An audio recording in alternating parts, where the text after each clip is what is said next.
We are all powerful beings. We are everything we aspire to be. For the future generations, we are going to become more powerful. We are going to become something more. And there are many ancient Native American stories about star children, rainbow children. The ancient Hopi people talked about how they were going to save the world and all this type of stuff. This ancient star seeds and the rainbow children save the world is through caring through nature. Because nature is everything why we are on this planet. Everything within this planet is nature. There is no good, there is no evil. There is just neutral, chaotic nature. And there are 9 different writing styles when you learn how to write books and stuff like that. There is good, neutral, and evil, and there's 3 different versions of each, which is true, and then the absolute, and neutral, and then there's the chaotic. So there's lawful good, neutral good, chaotic good, which is doing good, even breaking laws, you have to do good. And then there's neutral, lawful neutral. Chaotic neutral means you don't really care about institutions, societies, or anything like that. You're only out for your own personal gain. And then there's the lawful evil, which is characters like, honestly, Palpatine from the Star Wars prequels 1 through 3. There is also neutral evil, which means that you're the evil side, but it's neutral. You care about yourself. You don't really care about doing evil things. And then of course there's chaotic evil, which is someone that is only in for themselves and creating the absolute. I mean, that's the basic storytelling, and the entire idea of good and evil really is blurred in today's society, as we see people that preach good are doing evil things, like child molestation in the churches, and evil people are probably doing good things. What we used to believe the pagans were evil. When society was Protestant, we would be against the pagan archetypes and all that, but they're actually doing donations, and then they're honoring nature, and then we see people like the Satanic Temple, who's actually doing good things. So the lines between good and evil, which are lies, good and evil are basically kind of lying. It lies. But we are in a current state of transmorphication of the human mind, of the whole galactic consciousness is that good and evil is blurred. And we are seeing devout followers of righteousness doing evil deeds. We are seeing politicians and even presidents that are righteous, but then yet we are bombing other countries. The whole point of the Star Children and the Indigo and the Rainbow Children of the Hopi tribe is to renunciate the past and create something new for the future. It really goes down to it being good, being absolute, neutral, or evil.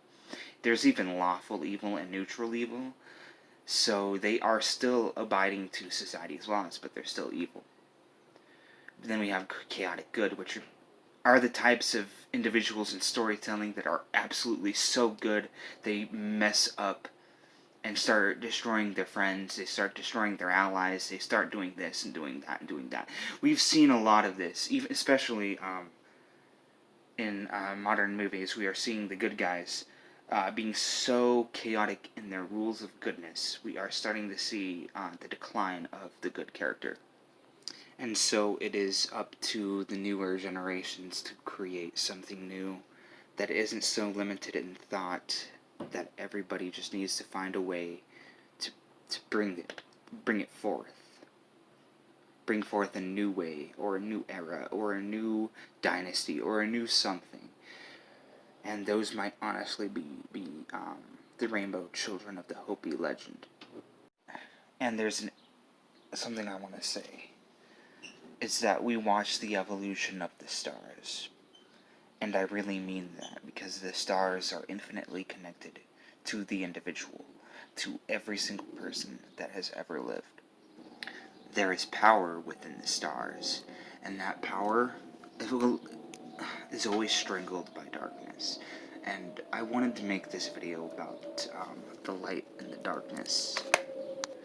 For aeons, we believed that darkness should always be overshrouded by light and stuff like that, but there has been an evolution in psychology within the last couple century or a little bit more, that darkness is really nothing more than the subconscious mind. We're talking about Carl Jung's philosophy of the subconscious mind, and it is true that if we actually subjugate our own darkness, we begin to see the darkness in other people and deflect upon it, hate people for it. And once we start rejecting the darkness or the subconscious mind, we really do start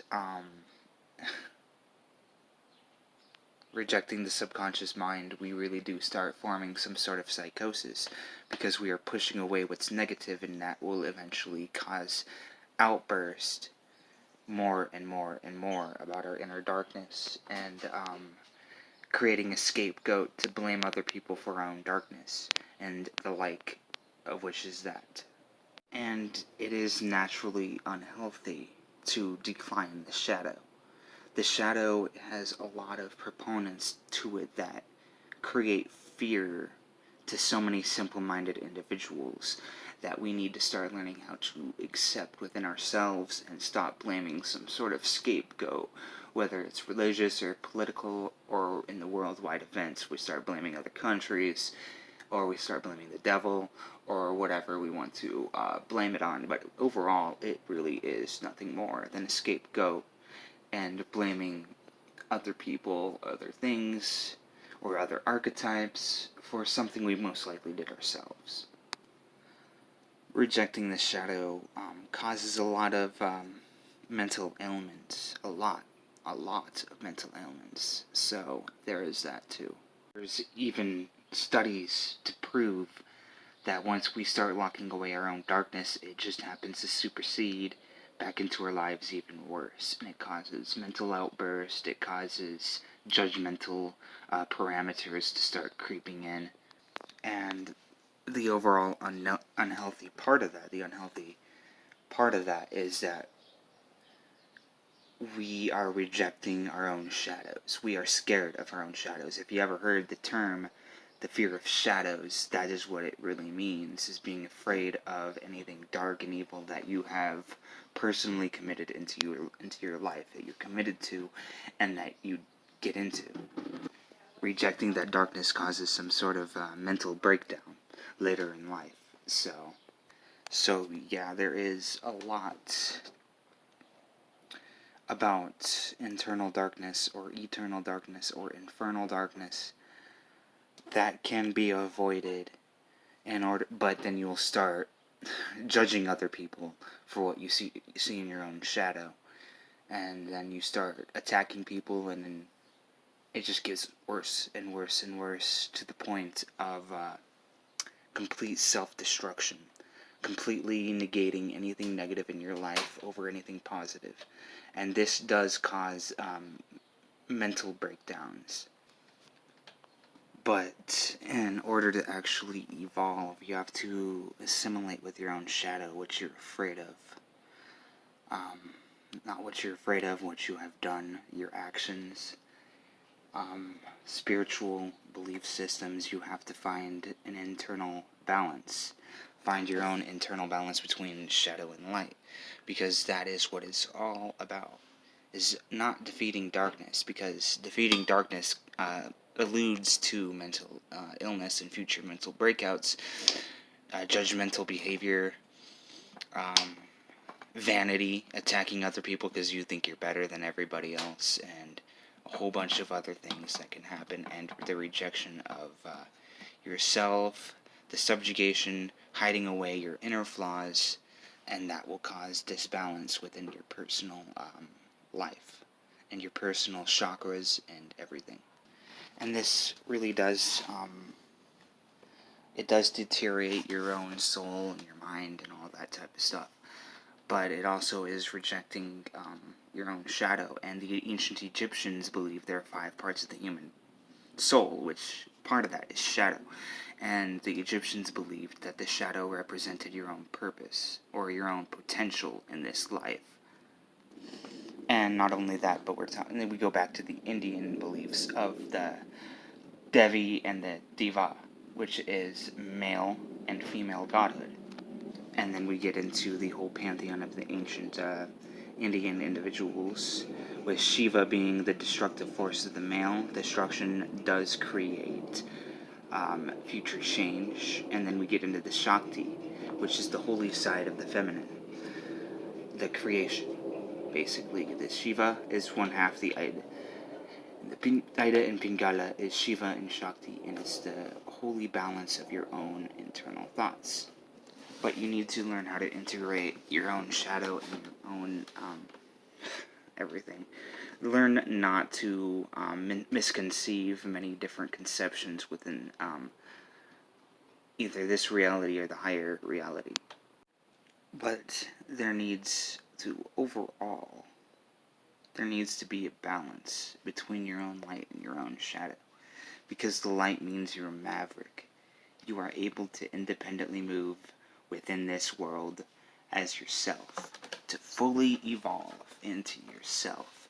But the shadow cannot be ignored, especially upon introspection, introspecting your very self. You cannot avoid it.